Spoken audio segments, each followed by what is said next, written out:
دوستوں کیا آپ کو پتا ہے شب قدر کی خاص دعا کیا ہے؟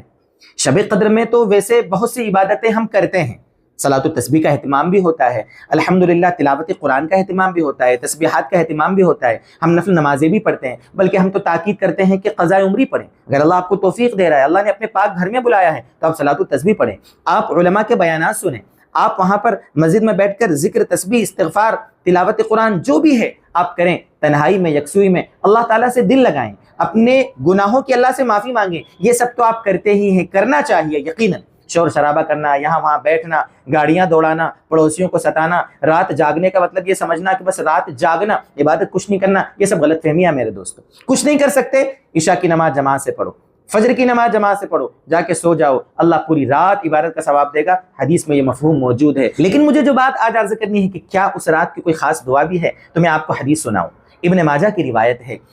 حضرت عائشہ صدیقہ رضی اللہ عنہا فرماتی، ام المؤمنین عائشہ صدیقہ، کہ میں نے حضور صلی اللہ علیہ وسلم سے پوچھا کہ حضرت مفہوم روایت کا کہ اگر مجھے شب قدر مل جاوے، شب قدر کو میں پالوں، تو اس رات میں کیا پڑھوں، کیا مانگوں اللہ تعالیٰ سے، کیا دعا پڑھوں؟ تو رسول اللہ صلی اللہ علیہ وسلم نے فرمایا یہ دعا پڑھو، دیکھو آپ کی اسکرین پر موجود ہے، اللہم انک عفو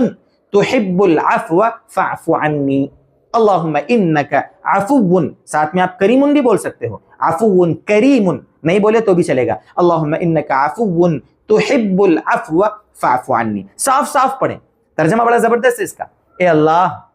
تو معاف کرنے والا ہے، اللہم انک عفو، تو معاف کرنے والا ہے، تحب العفو، تو معافی کو پسند کرتا ہے، فاعف عنی، لہذا اللہ مجھے معاف کر دے۔ زبردست دعا ہے، تو اللہ تعالیٰ سے خوب اس دعا کو مانگیں، خوب اس کا اہتمام کریں، معنی سمجھ کے پڑھیں گے تو زیادہ دھیان لگے گا دعا میں۔ تو اگر ہمیں رمضان کی طاق راتوں میں، آخر عشر کی طاق راتوں میں اگر عبادت کی توفیق ہو رہی ہے نا، اس دعا کا خاص اہتمام کریں، اللہ تعالیٰ ہمیں آپ کو سب کو خاص طور سے ان راتوں کی قدر کی توفیق دے، اور رمضان المبارک میں جو کچھ ہم نے عبادتیں کی ہیں اللہ تعالیٰ ان کو اپنی بارگاہ میں قبول فرما لے۔ والسلام علیکم ورحمۃ اللہ وبرکاتہ۔